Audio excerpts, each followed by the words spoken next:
Welcome to Astounding Stories of Space and Time. I'm Martell, and our story this week is Salvage in Space by Jack Williamson.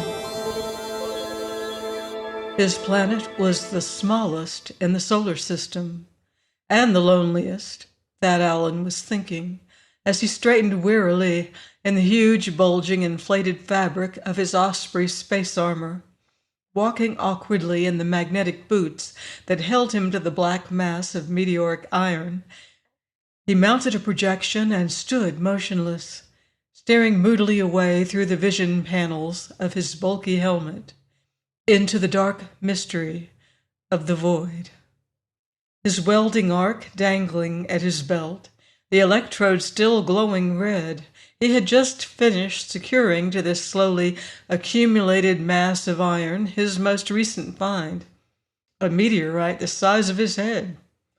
5 perilous weeks he had labored to collect this rugged lump of metal, a jagged mass some 10 feet in diameter, composed of hundreds of fragments that he had captured and welded together.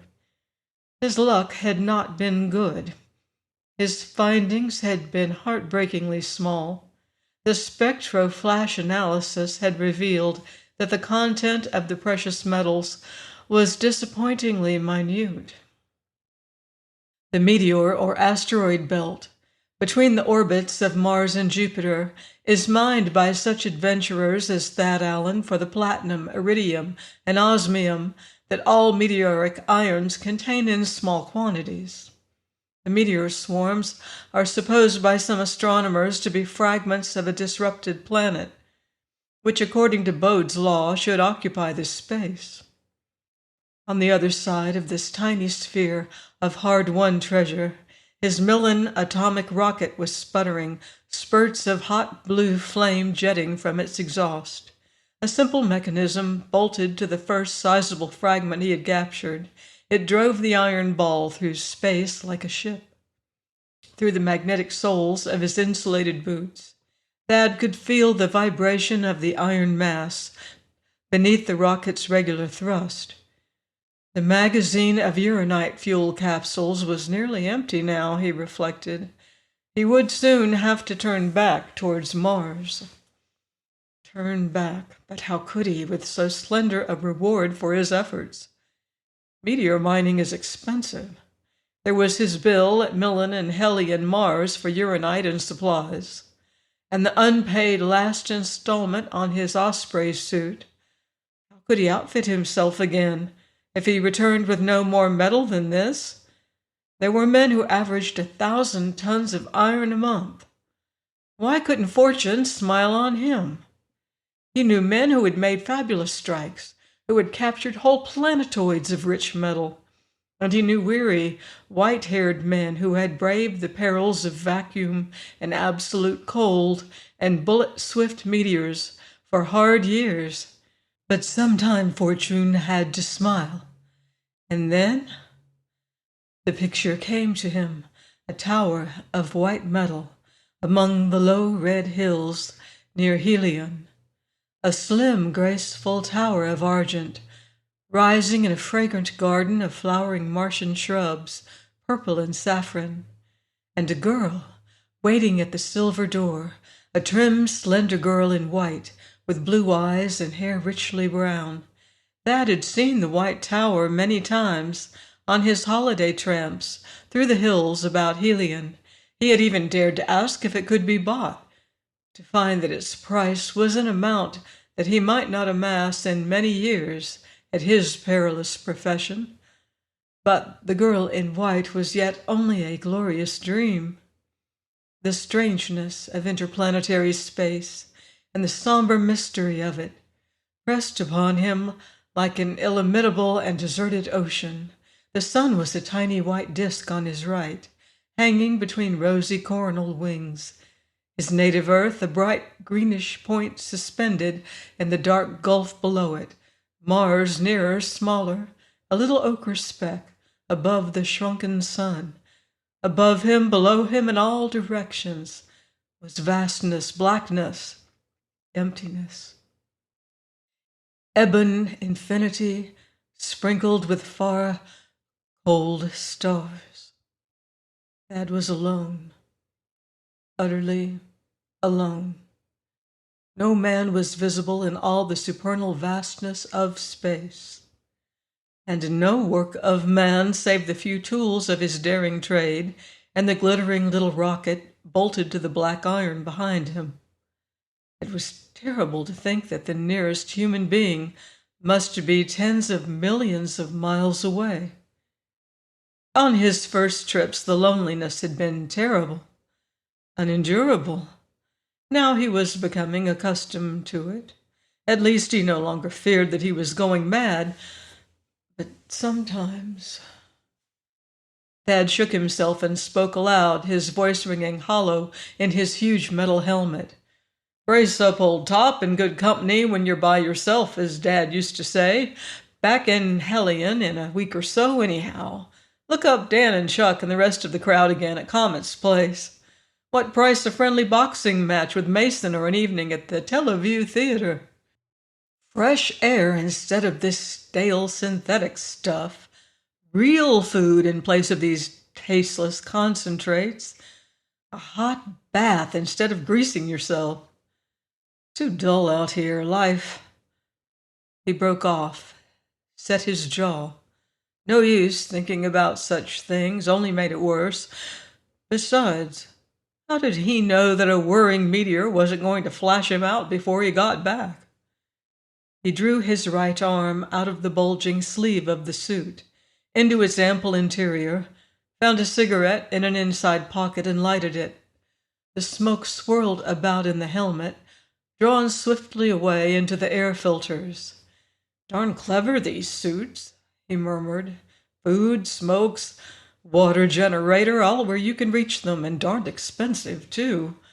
I'd better be looking for pay metal." He clambered to a better position, stood peering out into space, searching for the tiny gleam of sunlight on a meteoric fragment that might be worth capturing for its content of precious metals. For an hour he scanned the black, star-strewn gulf as the sputtering rocket continued to drive him forward. "There she glows!" he cried suddenly and grinned. Before him was a tiny, glowing fleck that moved among the unchanging stars. He stared at it intensely, breathing faster in the helmet. Always he thrilled to see such a moving gleam. What treasure it promised! At first sight it was impossible to determine size or distance or rate of motion. It might be 10,000 tons of rich metal. A fortune! It would more probably prove to be a tiny stony mass, not worth capturing. It might even be large and valuable, but moving so rapidly that he could not overtake it with the power of the diminutive Millen rocket. He studied the tiny speck intently, with practiced eye, as the minutes passed. An untrained eye would never have seen it at all among the flaming hosts of stars. Skillfully he judged, from its apparent rate of motion and its slow increase in brilliance, its size and distance from him. Must be fair size, he spoke aloud at length. 100 tons, I'll bet my helmet. But scooting along pretty fast. Stretched the little old rocket to run it down. He clambered back to the rocket, changed the angle of the flaming exhaust to drive him directly across the path of the object ahead, filled the magazine again with the little pellets of uranite, which were fed automatically into the combustion chamber, and increased the firing rate. The trailing blue flame reached farther backward from the incandescent orifice of the exhaust. The vibration of the metal sphere increased. Thad left the spluttering rocket and went back to where he could see the object before him. It was nearer now, rushing obliquely across his path.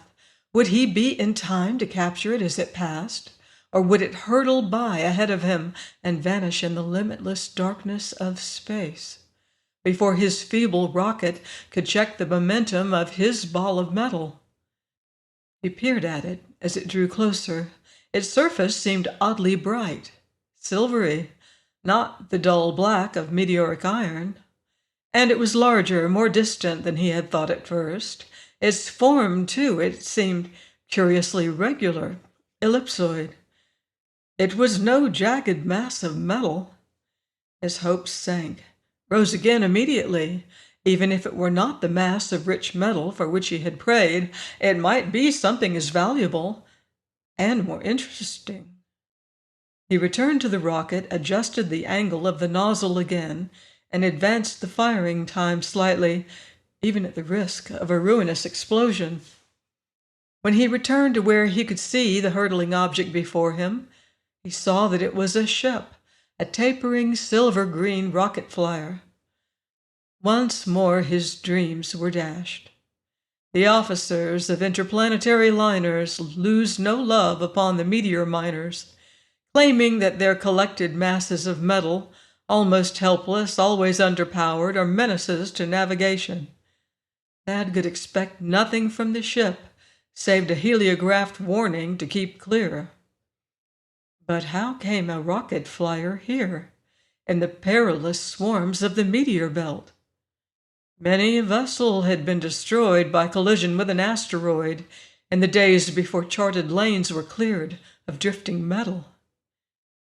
The lanes more frequently used between Earth, Mars, Venus, and Mercury were of course far inside the orbits of the asteroids, and the few ships running to Jupiter's moons avoided them by crossing millions of miles above their plane. Could it be that legendary green ship, said once to have mysteriously appeared, sliced up and drawn within her hull several of the primitive ships of that day, and then disappeared forever after in the remote wastes of space? Absurd, of course. He dismissed the idle fancy and examined the ship still more closely. Then he saw that it was turning, end over end, very slowly. That meant that its gyros were stopped, that it was helpless, drifting, disabled, powerless to avoid hurtling meteoric stones. Had it blundered unawares into the belt of swarms, been struck before the danger was realized? Was it a derelict, with all dead upon it? Either the ship's machinery was completely wrecked, Thad knew, or there was no one on watch. For the controls of a modern rocket flyer are so simple and so nearly automatic that a single man at the bridge can keep a vessel upon her course. It might be, he thought, that a meteorite had ripped open the hull, allowing the air to escape so quickly that the entire crew had been asphyxiated before any repairs could be made. But that seemed unlikely, since the ship must have been divided into several compartments by airtight bulkheads. Could the vessel have been deserted for some reason? Crew might have mutinied and left her in the life tubes. She might have been robbed by pirates and set adrift. But with the space lanes policed as they were, piracy and successful mutiny were rare. Thad saw that the flyer's navigation lights were out. He found the heliograph signal mirror at his side, sighted it upon the ship, and worked the mirror rapidly. He waited, repeated the call.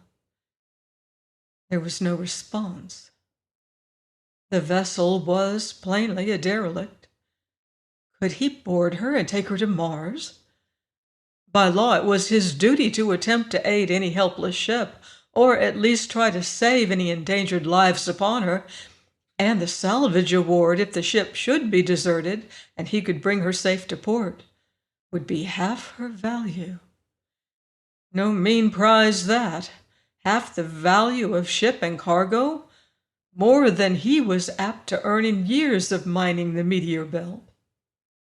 With new anxiety, he measured the relative motion of the gleaming ship. It was going to pass ahead of him, and very soon. No more time for speculation. It was still uncertain whether it would come near enough so that he could get a line to it. Rapidly he unslung from his belt the apparatus he used to capture meteors, a powerful electromagnet. With a thin, strong wire fastened to it to be hurled from a helix gun, he set the drum on which the wire was wound upon the metal at his feet, fastened it with its magnetic anchor, wondering if it would stand the terrific strain when the wire tightened. Raising the helix to his shoulder, he trained it upon a point, well ahead of the rushing flyer, and stood waiting for the exact moment to press the lever. The slender spindle of the ship was only a mile away now, bright in the sunlight. He could see no break in her polished hull, save for the dark rows of circular ports. She was not by any means completely wrecked. He read the black letters of her name, Red Dragon. The name of her home port below was in smaller letters, but in a moment he made them out. San Francisco. The ship then came from Earth, from the very city where Thad was born. The gleaming hull was near now, only a few hundred yards away. Passing, aiming well ahead of her to allow for her motion, Thad pressed the key that hurled the magnet from the helix. It flung away from him, the wire screaming from the reel behind it. Thad's mass of metal swung on past the ship as he returned to the rocket and stopped its clattering explosions. He watched the tiny black speck of the magnet. It vanished from sight in the darkness of space, reappeared again against the white burnished hull of the rocket ship. For a painful instant he thought he had missed. Then he saw that the magnet was fast to the side of the flyer near the stern. The line tightened. Soon the strain would come upon it as it checked the momentum of the mass of iron. He set the friction brake. Thad flung himself flat, grasped the wire above the reel. Even if the mass of iron tore itself free, he could hold to the wire and himself reach the ship. He flung past the deserted vessel. Behind it, his lump of iron swung like a pebble in a sling.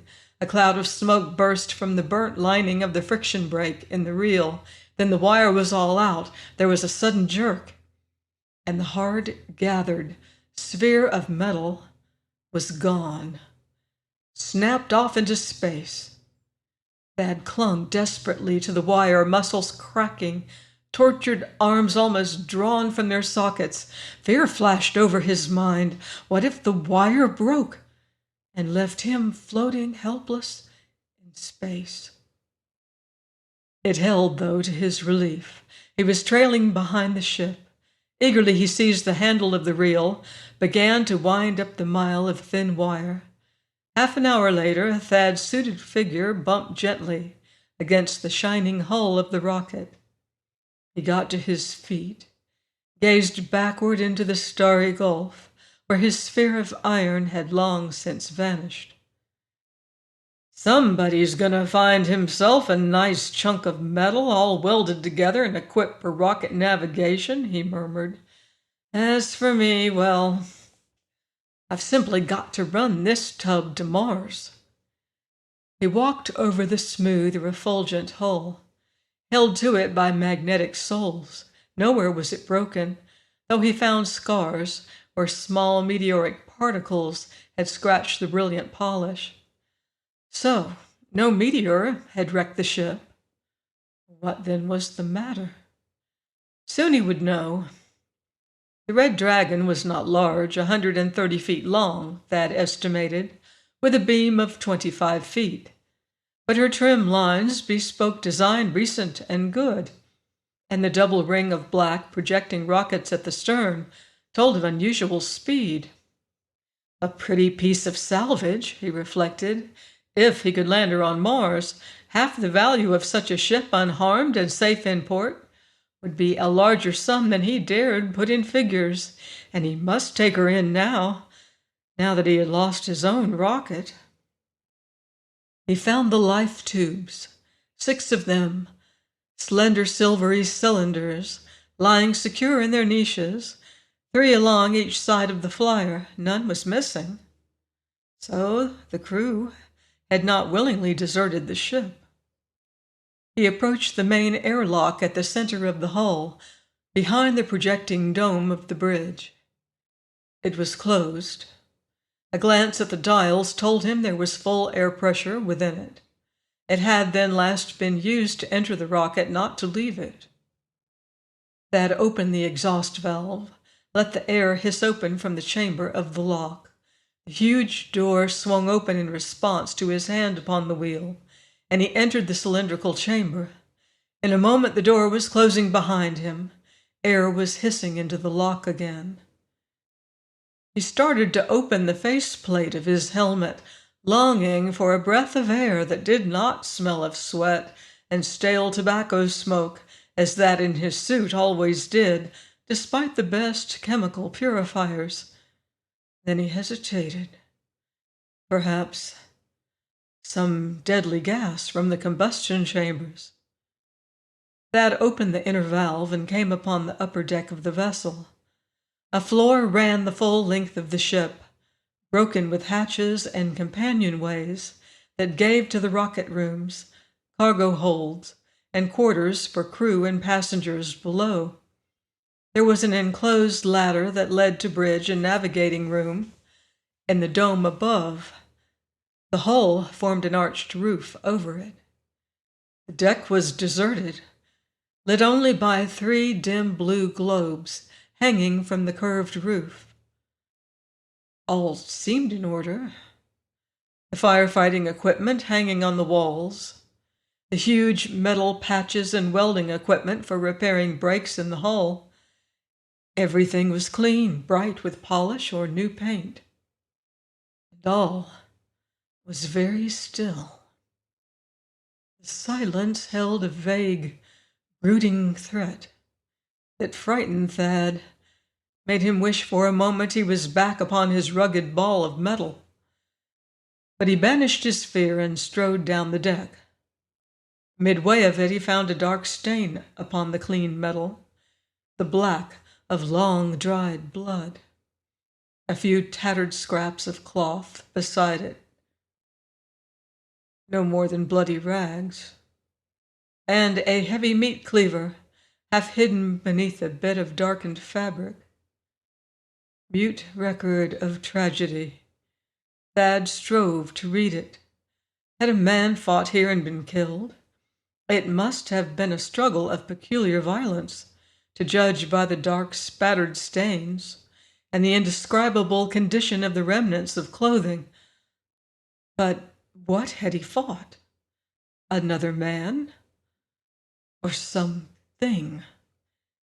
And what had become of victor and vanquished? He walked on down the deck.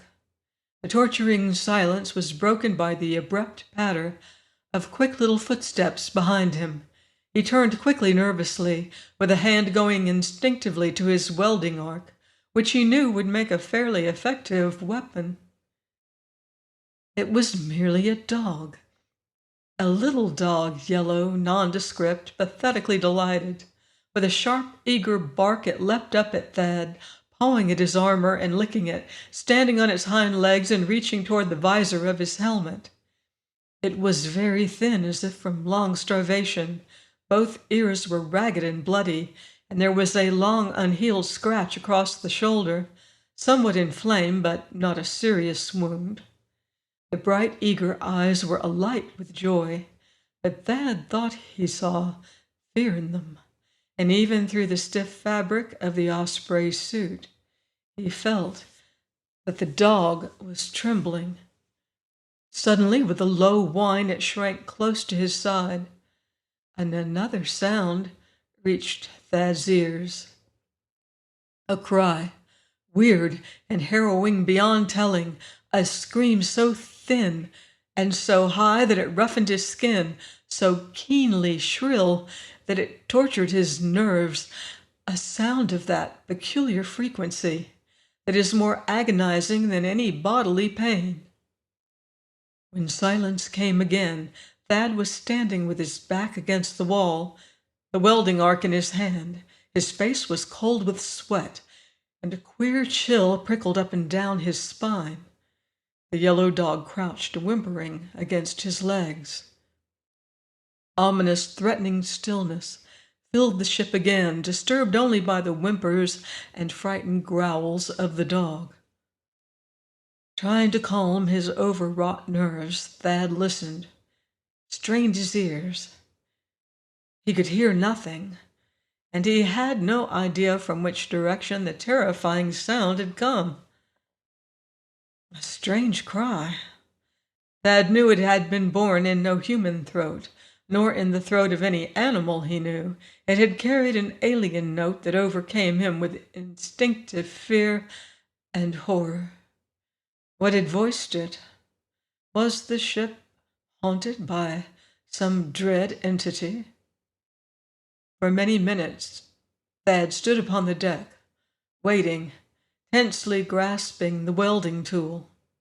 But the nerve-shattering scream did not come again, nor any other sound. The yellow dog seemed to half forget its fear. It leapt up at his face again with another short little bark. The air must be good, he thought, if the dog could live in it. He unscrewed the faceplate of his helmet and lifted it. The air that struck his face was cool and clean. He breathed deeply, gratefully. And at first he did not notice the strange odor upon it, a curious, unpleasant scent, earthy, almost fetid. Unfamiliar. The dog kept leaping up, whining. "Hungry, boy?" Thad whispered. He fumbled in the bulky inside pockets of his suit, found a slab of concentrated food, and tossed it out through the open panel. The dog sprang upon it, wolfed it eagerly, and came back to his side. Thad set at once about exploring the ship. First he ascended the ladder to the bridge. A metal dome covered it, studded with transparent ports. Charts and instruments were in order, and the room was vacant, heavy with the fatal silence of the ship. Thad had no expert's knowledge of the flyer's mechanism, but he had studied interplanetary navigation to qualify for his license to carry masses of metal under rocket power through the space lanes and into planetary atmospheres. He was sure he could manage the ship if its mechanism were in good order, though he was uncertain of his ability to make any considerable repairs. To his relief, a scrutiny of the dials revealed nothing wrong. He started the gyro motors, got the great wheels to spinning, and thus stopped the slow end-over-end turning of the flyer. Then he went to the rocket controls, warmed 3 of the tubes, and set them to firing. The vessel answered readily to her helm. In a few minutes he had the red fleck of Mars over the bow. "Yes, I can run her all right," he announced to the dog, which had followed him up the steps, keeping close to his feet. "Don't worry, old boy, we'll be eating a juicy beefsteak together in a week. At Comet's place in Helion down by the canal. Not much style, but the eats. Now we're going to do a little detective work and find out what made that disagreeable noise, and what happened to all your fellow astronauts. Better find out before it happens to us." He shut off the rockets and climbed down from the bridge again. When Thad started down the companionway to the officers' quarters, in the central one of the 5 main compartments of the ship, the dog kept close to his legs, growling, trembling, hackles lifted. Sensing the animal's terror, pitying it for the naked fear in its eyes, Thad wondered what dramas of horror it might have seen. The cabins of the navigator, calculator, chief technician, and first officer were empty and forbidding with the ominous silence of the ship. They were neatly in order, and the berths had been made since they were used. But there was a large blood stain, black and circular, on the floor of the calculator's room. The cabin's cabin held evidence of a violent struggle.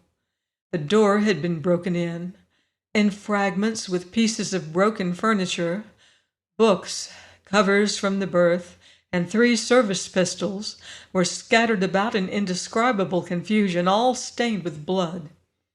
Among the frightful debris, Thad found several scraps of clothing of dissimilar fabrics. The guns were empty. Attempting to reconstruct the action of the tragedy from those grim clues, he imagined that the 5 officers, aware of some peril, had gathered here, fought, and died. The dog refused to enter the room. It stood at the door, looking anxiously after him, trembling and whimpering pitifully. Several times it sniffed the air and drew back, snarling. Thad thought that the unpleasant earthy odor he had noticed upon opening the faceplate of his helmet was stronger here. After a few minutes of searching through the wildly disordered room, he found the ship's log, or its remains. Many pages had been torn from the book, and the remainder, soaked with blood, formed a stiff black mass. Only one legible entry did he find, that on a page torn from the book, which somehow had escaped destruction. Dated 5 months before, it gave a position of the vessel and her bearings.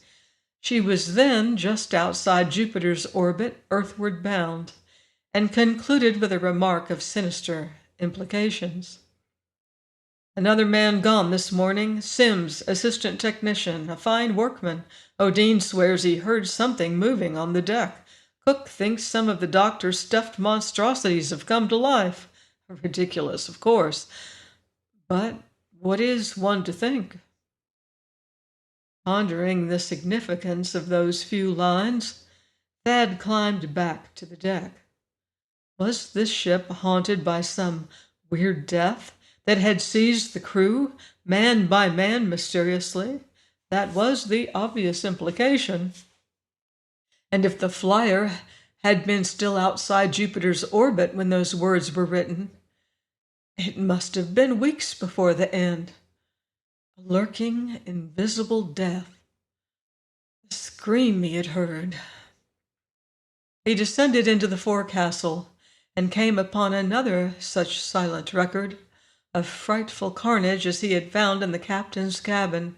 Dried blood, scraps of cloth, knives, and other weapons. A fearful question was beginning to obsess him.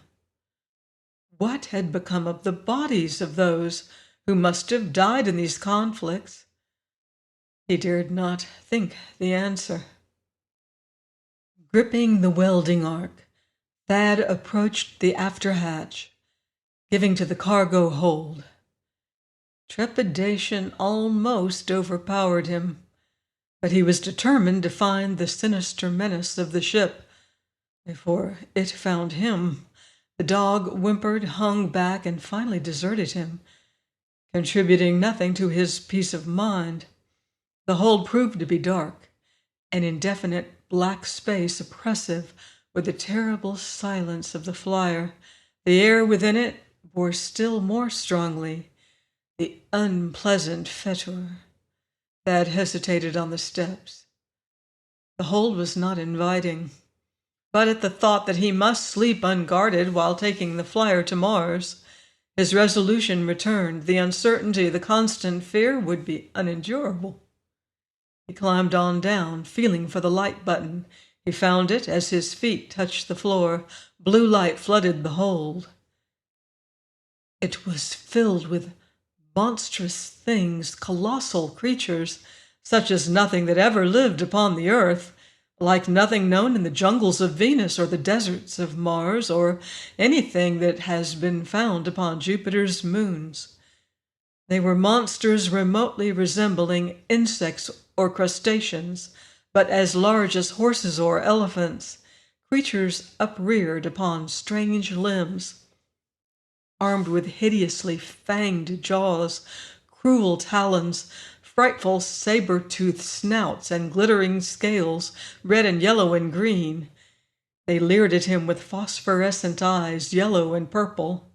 They cast grotesquely gigantic shadows in the blue light. A cold shock of horror started along Thad's spine at sight of those incredible nightmare things. Automatically, he flung up the welding tool, flicking over the lever with his thumb so that violet electric flame played about the electrode.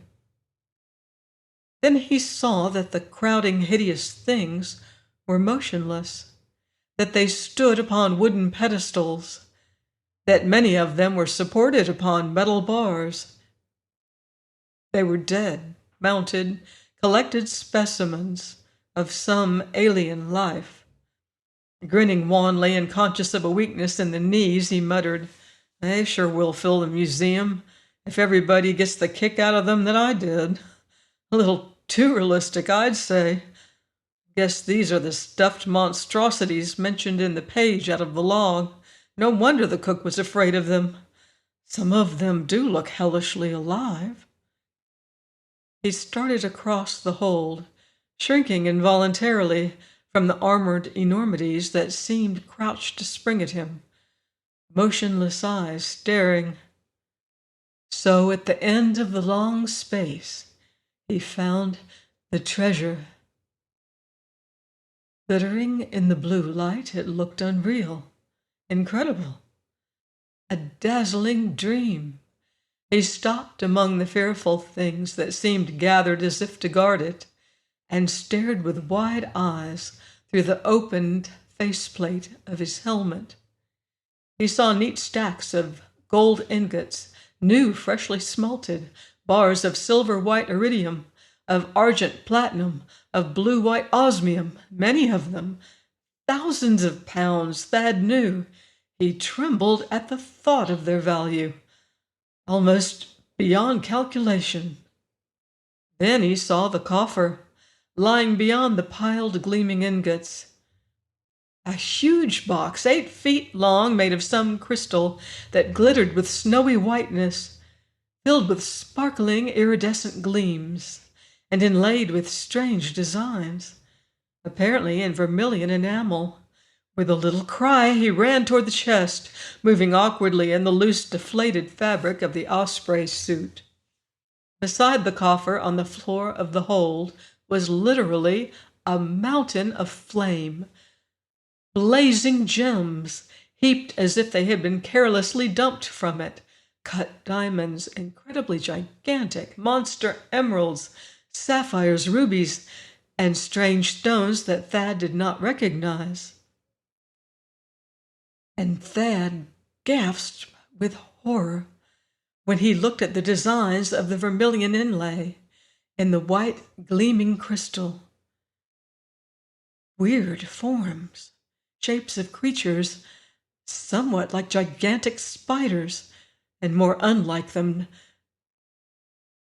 demoniac things, wickedly fanged, jaws slavering, executed with masterly skill that made them seem living, menacing, secretly gloating. Thad stared at them for long minutes, fascinated almost hypnotically. 3 times he approached the chest to lift the lid and find what it held, and 3 times the unutterable horror of those crimson images thrust him back, shuddering. "Nothing but pictures," he muttered hoarsely. A 4th time he advanced, trembling, and seized the lid of the coffer. Heavy, massive, it was fashioned also of glittering white crystal and inlaid in crimson with weirdly hideous figures. Great hinges of white platinum held it on the farther side. It was fastened with a simple, heavy hasp of the precious metal. Hands quivering, Thad snapped back the hasp, lifted the lid. New treasure in the chest would not have surprised him. He was prepared to meet dazzling wonders of gems or priceless metal, nor would he have been astonished at some weird creature, such as one of those whose likenesses were inlaid in the crystal. But what he saw made him drop the massive lid. A woman lay in the chest, motionless, in white. In a moment he raised the lid again, examined the still form more closely. The woman had been young. The features were regular, good to look upon. The eyes were closed. The white face appeared very peaceful. Save for the extreme cadaverous pallor, there was no mark of death. With a fancy that the body might be miraculously living, sleeping, Thad thrust an arm out through the open panel of his suit and touched a slender, bare, white arm. It was stiff, very cold. The still, pallid face was framed in fine brown hair. The fair, small hands were crossed upon the breast, over the simple white garment. A queer ache came into his heart. Something made him think of a white tower in the red hills near Helion, and a girl waiting in its fragrant garden of saffron and purple. A girl like this. The body lay upon a bed of blazing jewels. It appeared, Thad thought, as if the pile of gems upon the floor had been hastily scraped from the coffer to make room for the quiet form. He wondered how long it had lain there. It looked as if it might have been living, but minutes before. Some preservative. His thought was broken by a sound that rang from the open hatchway on the deck above, the furious barking and yelping of the dog. Abruptly, that was silent, and in its place came the uncanny and terrifying scream that Thad had heard once before on this flyer of mystery, a shriek so keen and shrill that it seemed to tear out his nerves by their roots. The voice of the haunter of the ship. When Thad came back upon the deck, the dog was still barking nervously. He saw the animal forward, almost at the bow, hackles raised, tail between its legs. It was slinking backward, barking sharply as if to call for aid.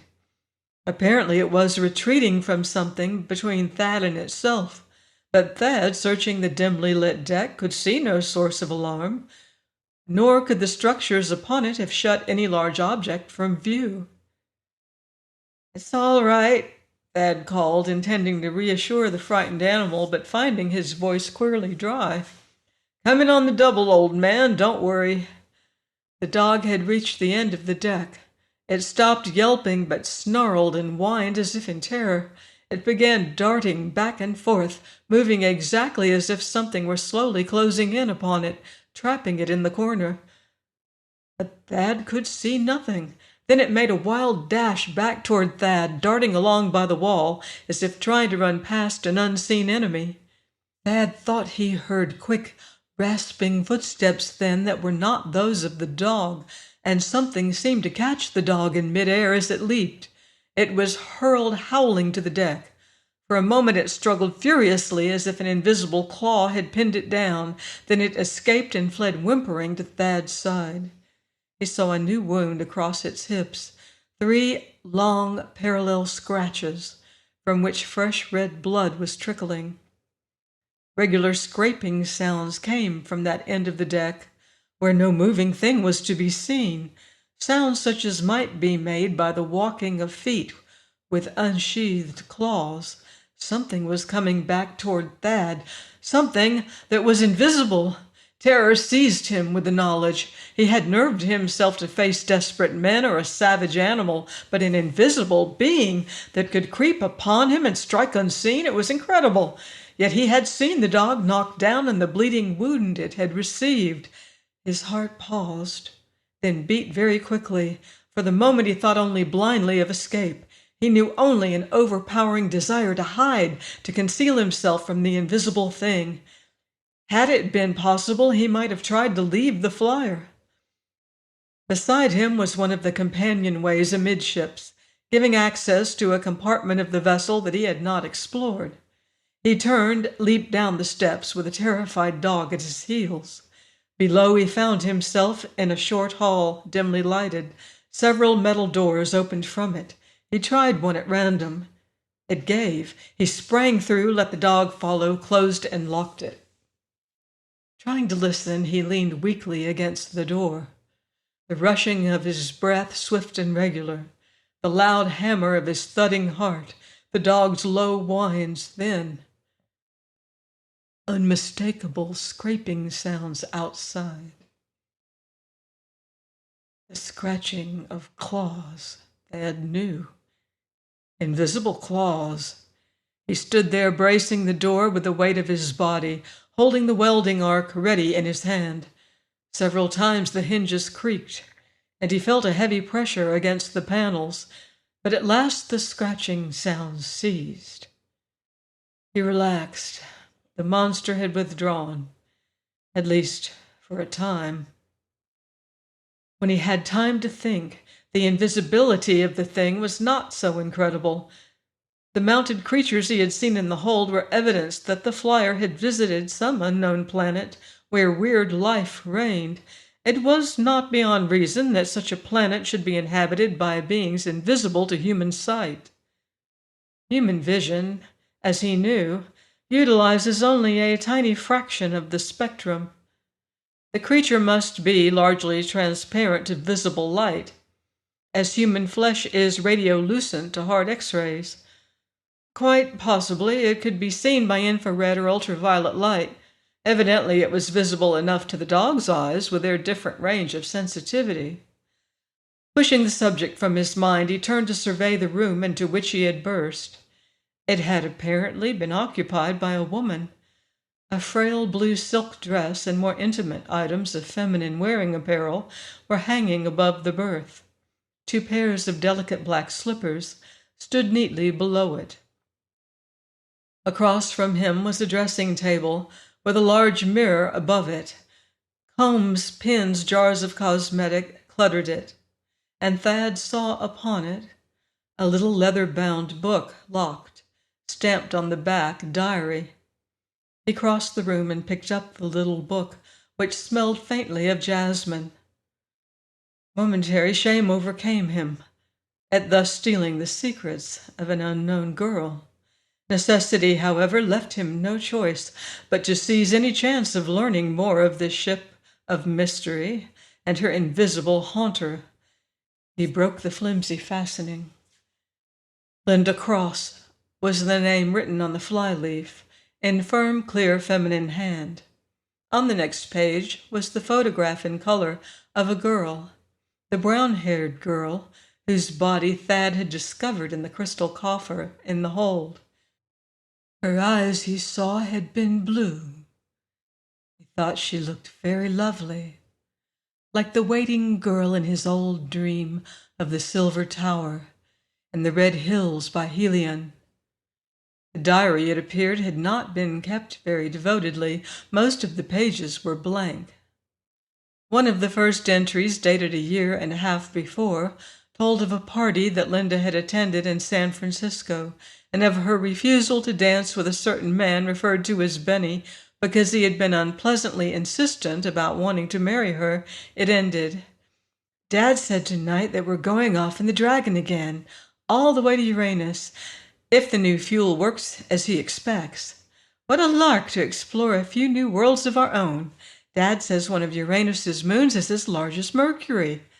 And Benny won't be proposing again soon."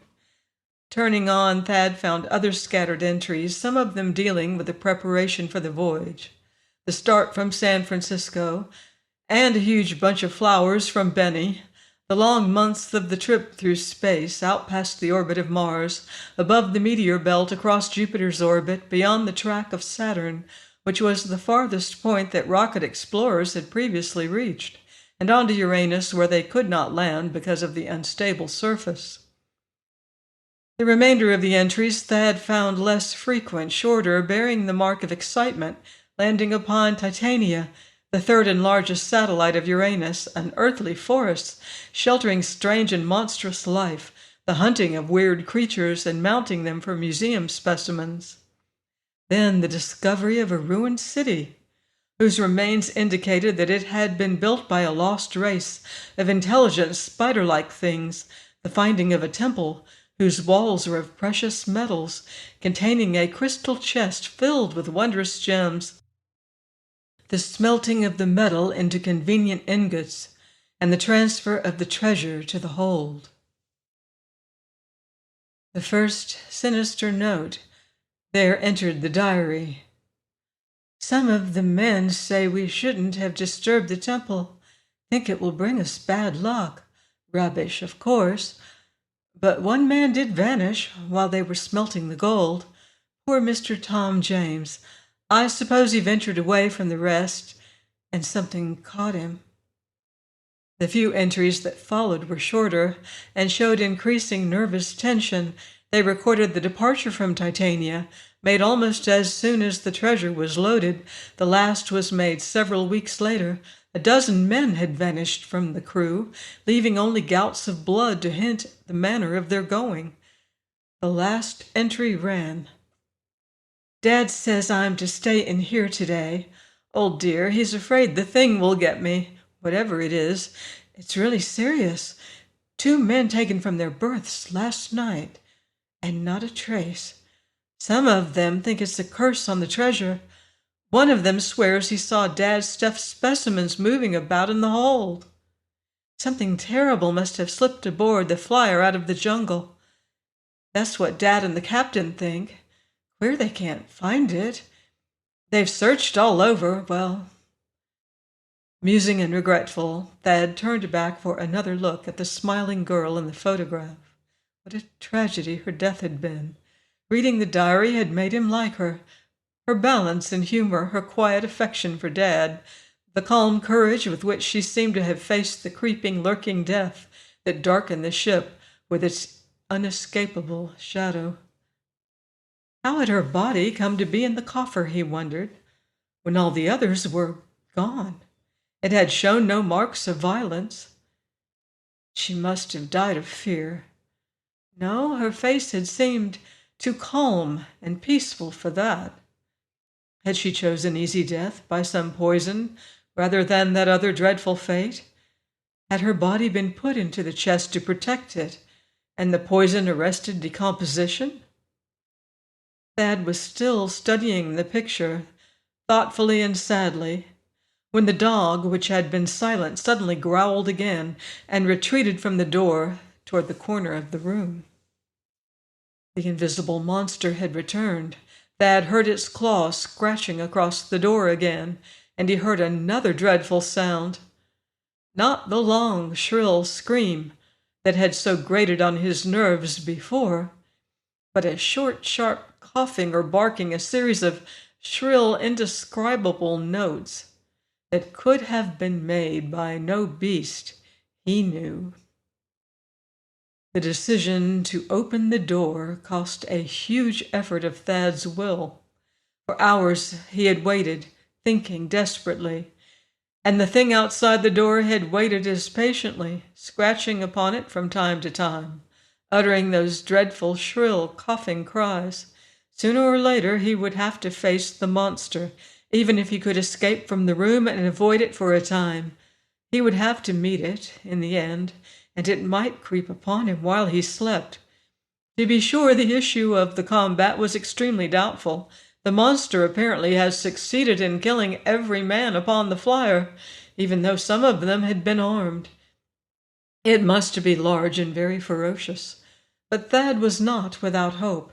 He still wore his osprey suit, the heavy fabric made of metal wires impregnated with a tough elastic composition should afford considerable protection against the thing. The welding arc intended to fuse refractive meteoric iron would be no mean weapon at close quarters, and the quarters would be close. If only he could find some way to make the thing visible. Paint or something of the kind would stick to its skin. His eyes, searching the room, caught the jar of face powder on the dressing table. Dash that over it. It ought to stick enough to make the outline visible. So at last, holding the powder ready in one hand, he waited until a time when the pressure upon the door had just relaxed, and he knew the monster was waiting outside. Swiftly he opened the door. Thad had been partially overcome with the instinctive horror that the unseen being had first aroused in him. but it returned in a sickening wave when he heard the short, shrill, coughing cries, hideously eager, that greeted the opening of the door, and the quick rasping of naked claws upon the floor. Sounds from nothingness. He flung the powder at the sound. A form of weird horror materialized before him, still half invisible, half outlined with the white film of the adhering powder, gigantic and hideous claws that seemed to reach out of empty air, the side of a huge, scaly body, a yawning, dripping jaw. For a moment Thad could see great hooked fangs in that jaw. Then they vanished as if an unseen tongue had licked the powder from them, dissolving it in fluids which made it invisible. That unearthly, half-seen shape leaped at him. He was carried backward into the room, hurled to the floor. Claws were rasping upon the tough fabric of his suit. His arm was seized crushingly in half-visible jaws. Desperately, he clung to the welding tool. The heated electrode was driven toward his body. He fought to keep it away. He knew that it would burn through even the insulated fabric of his suit. A claw ripped savagely at his side. He heard the sharp rending sound as the tough fabric of his suit was torn, and felt a thin pencil of pain drawn along his body where a claw cut his skin. Suddenly the suit was full of the earthy fedor of the monster's body, nauseatingly intense.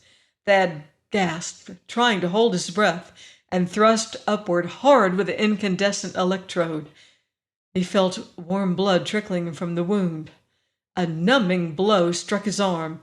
The welding tool was carried from his hand. Flung to the side of the room, it clattered to the floor, and then a heavy weight came upon his chest, forcing the breath from his lungs. The monster stood upon his body and clawed at him. Thad squirmed furiously. He kicked out with his feet, encountering a great hard body. Futilely he beat and thrust his arms against the pillar-like limb. His body was being mauled and bruised beneath the thick fabric. He heard it tear again along his right thigh, but he felt no pain and thought the claws had not reached the skin. It was the yellow dog that gave him the chance to recover the weapon. The animal had been running back and forth in the opposite end of the room, fairly howling in excitement and terror. Now, with the mad courage of desperation, it leapt recklessly at the monster. A mighty, dimly seen claw caught it, hurled it back across the room. It lay still, broken, whimpering. For a moment the thing had lifted its weight from Thad's body, and Thad slipped quickly from beneath it, flung himself across the room, snatched up the welding tool. In an instant the creature was upon him again, but he met it with the incandescent electrode. He was crouched in a corner now where it could come at him from only one direction. Its claws still slashed at him ferociously, but he was able to cling to the weapon and meet each onslaught with hot metal. Gradually its mad attacks weakened. Then one of its blind, thrusting blows seemed to burn into a vital organ. A terrible, choking, strangling sound came from the air, and he heard the thrashing struggles of wild convulsions.